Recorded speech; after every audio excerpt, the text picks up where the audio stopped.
Welcome बच्चों, कैसे हो आप सब। आई होप कि आप सभी अच्छे होंगे। मैं Sangeeta from learn hub, the free learning platform, जहां आप पढ़ सकते हैं math science SST absolutely free at learnohub.com। हमारी न्यू सीरीज आईसीएसई स्टार्ट हो रही है, जहां पर मैथ साइंस एसएसटी के सभी वीडियोस मिलेंगे बिल्कुल फ्री एट learnohub.com।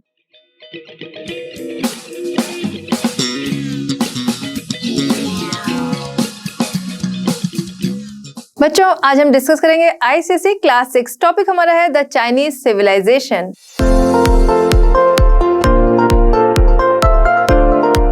चलिए स्टार्ट करते हैं द चाइनीज सिविलाइजेशन। इसमें सबसे पहले हम लोग टॉपिक्स पे बात करेंगे, कौन कौन से टॉपिक्स जो हैं वो यहाँ पर कवर होने वाले हैं। तो सबसे पहले हम बात करेंगे यहाँ पर location and origin. Location and origin, इसकी लोकेशन क्या रही और इसकी ओरिजिन किस तरीके से हुई ये। इसके बाद हम बात करेंगे main characteristics of the Chinese civilisation, इसकी विशेषताएं जैसे कि टाउन प्लानिंग हो गई, ऑक्यूपेशन हो गया, रिलीजन हो गया, ठीक है, ये सारी चीजें हम लोग यहाँ पर डिस्कस करेंगे। फिर आता है decline of the Chinese civilisation, यहाँ पर इसके बारे में हम लोग डिस्कस करेंगे। चलिए इसी ओरिजिन में हम आगे चलते हैं। यहाँ पर हम लोग डिस्कस करते हैं कि यहाँ पर जो पहली डायनेस्टी यानी कि चाइनीज सिविलाइजेशन जो थी, यहाँ की पहली डायनेस्टी, पहला राजवंश जो स्थापित हुआ वो कौन सा था, वो था शैंग डायनेस्टी। ठीक है, याद रखना है, China was the शैंग dynasty. First known dynasty जो थी वो थी शैंग डायनेस्टी। इसके बाद अलग अलग डायनेस्टी, जाहिर सी बात है कोई एक ही का शासन हमेशा नहीं रहता है, चेंज होता रहता है, कोई और आया, ठीक है, उसने अपनी डायनेस्टी जो है वो बना ली। तो अलग अलग डायनेस्टीज आती रही कि सामने कभी कोई डायनेस्टी जो है राइज हो रही है, कभी कोई फॉल हो रही है, ठीक है। इस तरह से इसके सक्सेशन का मामला जो है वो सामने आता रहा कि इसके उत्तराधिकारी का मामला जो था डायनेस्टी का वो आता रहा। लेकिन वही जाहिर सी बात है, जो डायनेस्टी आई उसका पर्सन जो है वो उसका उत्तराधिकारी बन गया।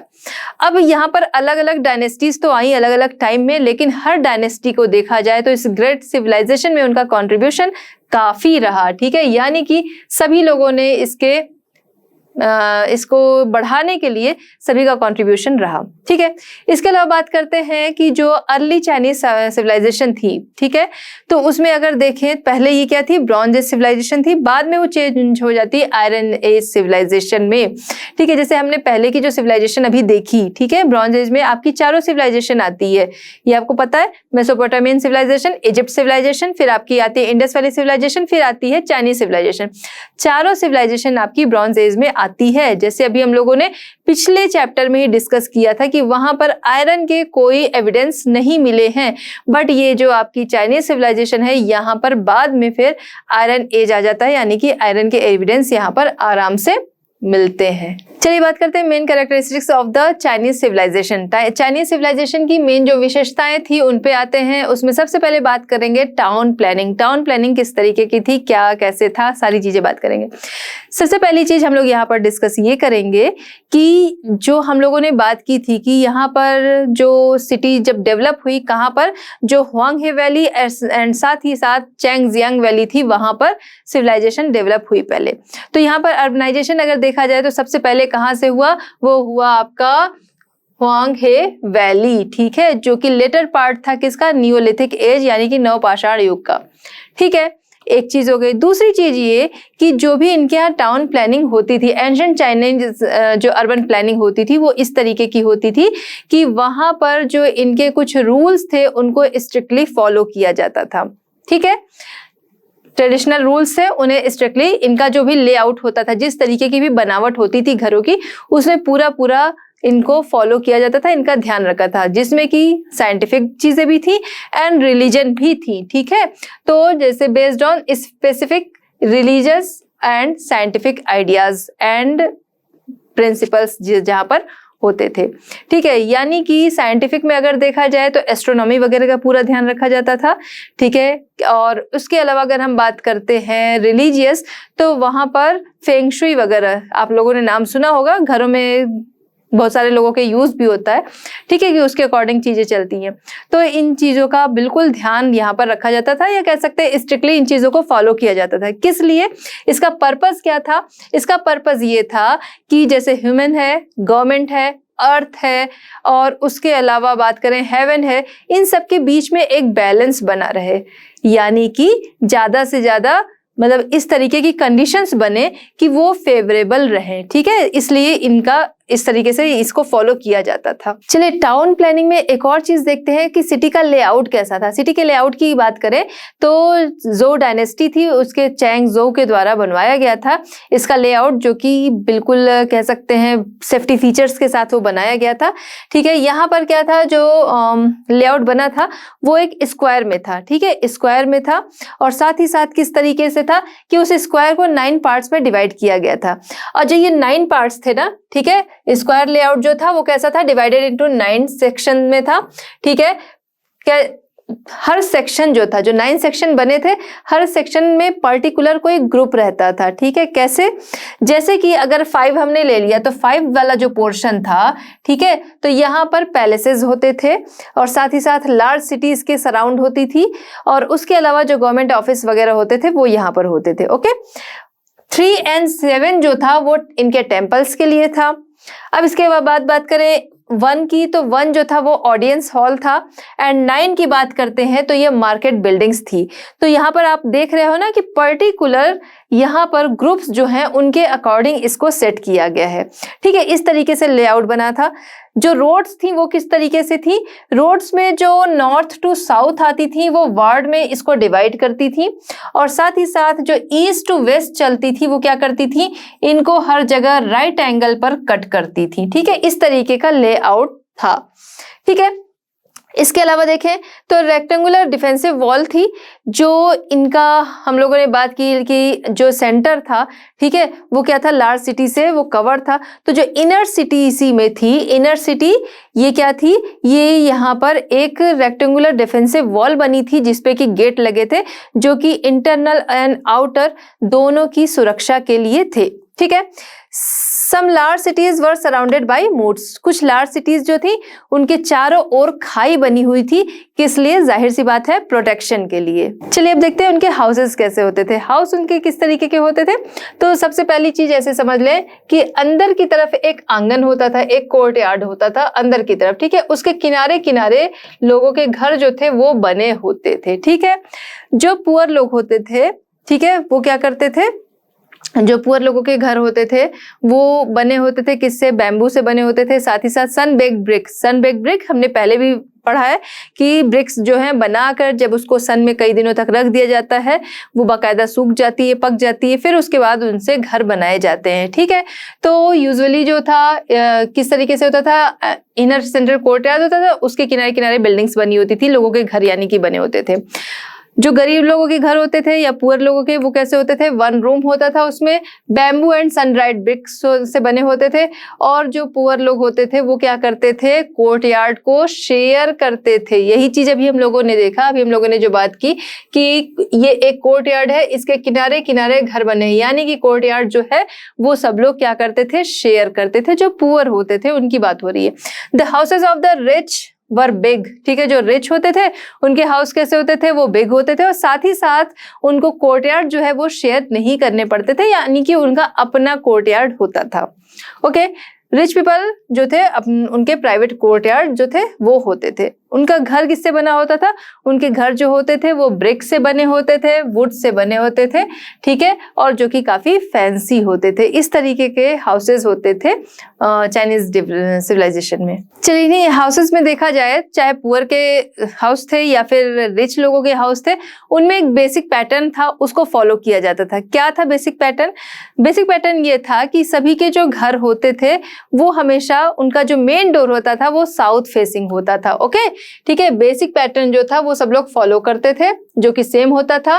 मेन गेट जो होता था वो साउथ फेसिंग होता था।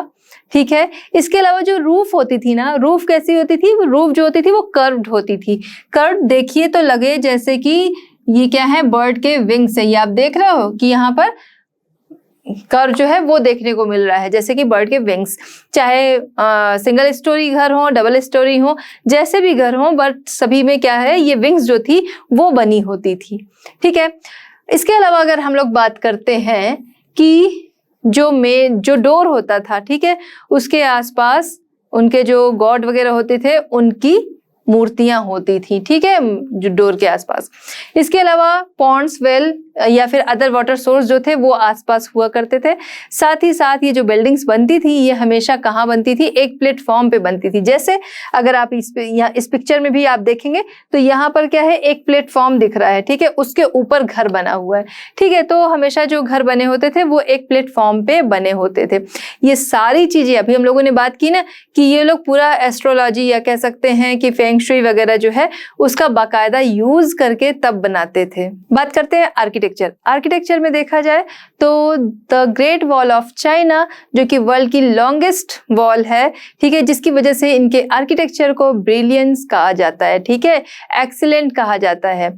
चलिए, the Great Wall of China world's longest wall, ठीक है। इसके अलावा अगर इस वॉल की हम लोग बात करते हैं तो ये वॉल जो थी वो इंडिपेंडेंटली अलग अलग राज्यों के द्वारा बनवाई गई थी, या फिर कह सकते हैं अलग अलग राज्यों के प्रोटेक्शन के लिए बनवाई गई थी। लेकिन क्या हुआ कि बाद में हम देखते हैं कि यहाँ पे किन डायनेस्टी के शी हुआंगडी, ठीक है, किन डायनेस्टी के शी हुआंगडी जो रूलर थे वो आते हैं और वो क्या करते हैं, ये बनी थी प्रोटेक्शन के लिए अलग अलग जो स्टेट्स थे इंडिपेंडेंटली उनके लिए। तो ये क्या करते हैं, इन सारी वॉल्स को जुड़वाते हैं और इनको और ज़्यादा एक्सपेंड कराते हैं। किस लिए? कि जो एक्सटर्नल अटैक्स हो सकते हैं उनसे प्रोटेक्शन के लिए। तो इस वजह से हम देखते हैं कि ये वॉल जो है बनती चली जाती है और ये वर्ल्ड की लॉन्गेस्ट वॉल है। अच्छा, इसकी लेंथ की अगर हम लोग बात करते हैं, इसकी लेंथ है लगभग 2400 किलोमीटर, ठीक है, कितनी है, 2400 किलोमीटर। एंड इसकी जो हाइट है वो है 5 to 9 मीटर, ठीक है, 5 to 9 मीटर इसकी हाइट है, ठीक है। इसके अलावा देखा जाए तो ये वॉल जो है ये नदर्न बॉर्डर जो है उसके प्रोटेक्शन के लिए बनाई गई। अभी मैप में हम लोगों ने देखा ही था, ठीक है। साथ ही साथ बात करें तो इस वॉल पे लगभग 10,000 वॉच टावर्स लगे हैं, ठीक है। जैसे ये आपको दिख रहा है ना, यहाँ पे दिख रहा है, यहाँ पे दिख रहा है, फिर इधर भी दिख रहा है। तो इस तरह से 10,000 वॉच टावर जो है वो रेगुलर इंटरवल पे बने हुए हैं। किस लिए? वॉच टावर नाम से पता चल रहा है कि निगरानी रखने के लिए, ठीक है, उसके लिए बने हैं। उसके अलावा दूसरा इंपॉर्टेंट कंस्ट्रक्शन जो इनका है उसे कहा जाता है पैगोडा। फर्स्ट तो आपका है the Great Wall of China, second जो है वो पैगोडा एज अ टेम्पल, ठीक है, उसका यूज होता है। पैगोडा जो है बड़े खूबसूरती से बनाए जाते हैं, साथ ही साथ अंदर से ये डेकोरेट होते हैं किसके द्वारा? मूर्तियों के द्वारा, ठीक है। अब हम बात करते हैं सोसाइटी, जहां पर सोशल स्ट्रक्चर में देखा जाए तो जो एम्परर होता था वो सबसे पहले आता था, ठीक है। तो एम्परर मोस्ट इंपॉर्टेंट होता था। इसके बाद कौन से लोग आते थे? इसके बाद आते थे नोबेल्स, ठीक है, merchants, artisans, farmers and slaves. ये लोग का नंबर होता था अलग अलग, जिस तरीके से हम लोग देखते हैं ना, इसके पहले भी डिवीजन जिस तरीके से क्लासिफिकेशन होता था उसी तरीके से क्लासिफिकेशन यहाँ भी रहता है। आफ्टर दिस द सोल्जर्स, और इन सब के बाद आते हैं सोल्जर जो कि रक्षा करते हैं, ठीक। People lived in groups and clans, ठीक है, लोग जो हैं ग्रुप्स एंड क्लैंस में रहा करते थे। Used to respect ancestor and elders, ठीक है। तो जो एंसेस्टर होते थे, एल्डर्स होते थे, उनकी ये लोग इज्जत किया करते थे या रिस्पेक्ट किया करते थे। जैसे हम भी अपनी सोसाइटी में देखते हैं जो हमारे एंसेस्टर होते हैं, एल्डर्स होते हैं, उनकी रिस्पेक्ट करते हैं, उसी तरह से यहाँ भी रिस्पेक्ट की जाती थी। The family was a close unit, family bonding जो होती थी वो बहुत स्ट्रांग होती थी, क्लोज यूनिट, ठीक है, फैमिली बॉन्डिंग जो होती थी वो बिल्कुल ही क्लोज होती थी। चलिए अब बात करते हैं ऑक्यूपेशन में देखा जाए तो एग्रीकल्चर जो था वो मेन ऑक्यूपेशन था। फिर से वही चीज की जो सिविलाइजेशन डेवलप हुई कहाँ पर? रिवर वैली के आसपास, जिसकी वजह से लैंड फर्टाइल थी और मेन ऑक्यूपेशन जो था वो एग्रीकल्चर था, ठीक है। चलिए अब बात करते हैं कि क्या क्या चीजें यहाँ पर ग्रो की जाती थी। ग्रो करने में राइस होता था, वीट, मिलेट, बार्ले, सोयाबीन, ये सारी चीजें यहाँ पर ग्रो की जाती थी। इसके अलावा टी जो थी फर्स्ट टाइम कल्टीवेट की गई चाइना में, ठीक है। तो T was the first cultivated by the Chinese, ठीक। अब इसके अलावा अगर देखा जाए तो टी का यूज पहले क्या होता था? टी का यूज या ट्री जो ये लोग ग्रो करते थे वो एज अ मेडिसिन में उसका यूज करते थे, इसलिए ग्रो करते थे। बाद में हमने देखा कि टी जो है एक पॉपुलर ड्रिंक हो गई, जो कि हम देखते हैं कि हमारे घरों में भी बहुत यूज होती है, मतलब कि लगभग हर घर में डेली टी तो बनती ही है। और चीजें देखिए कभी बने कभी ना बने, बट टी ऐसी चीज है जो कि रेगुलर बनती है, ठीक है, और कई बार भी बनती है।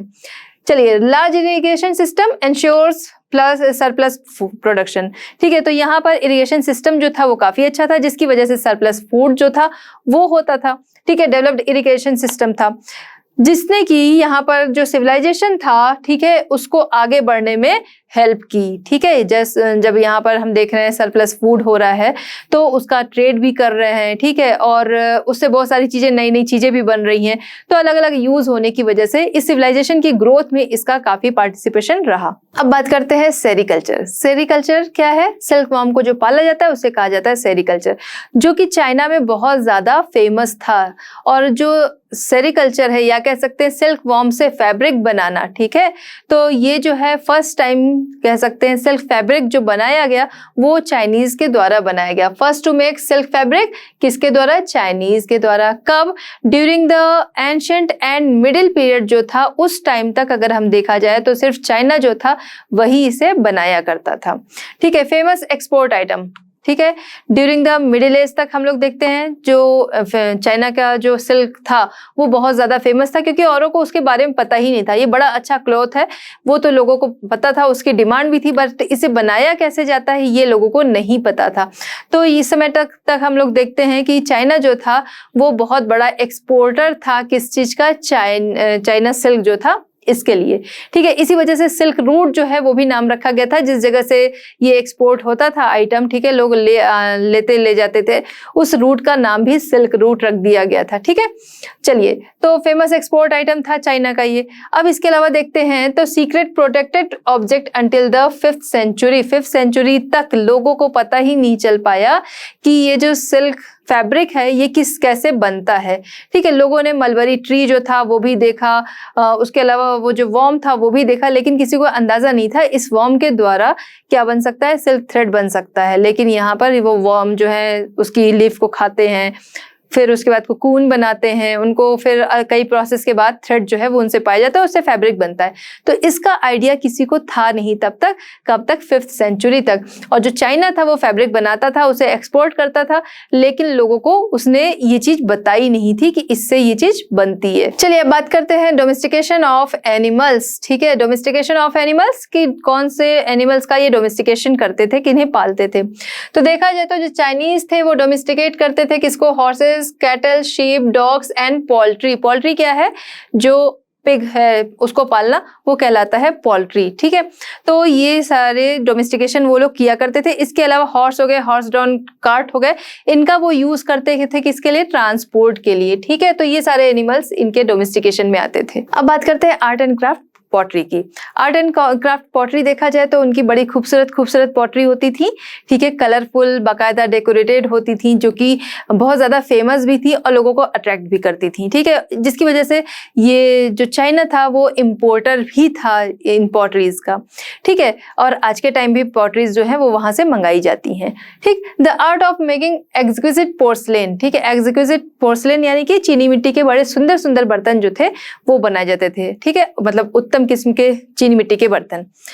ठीक है, जिससे कि पहले क्या था, वासेस बनते थे, जार, कप, सॉसर्स, बॉल्स, ये सारी चीजें बनाई जाती थी। बाद में और भी चीजें इससे बनने लगी और ज्यादा इसका यूज होने लगा। क्वालिटी देखा जाए तो सुपर फाइन होती थी, फिनिशिंग बहुत अच्छी होती थी, साथ ही साथ ग्लॉसी सरफेस होता था। आपने भी देखा होगा, आपके घरों में यूज होता होगा।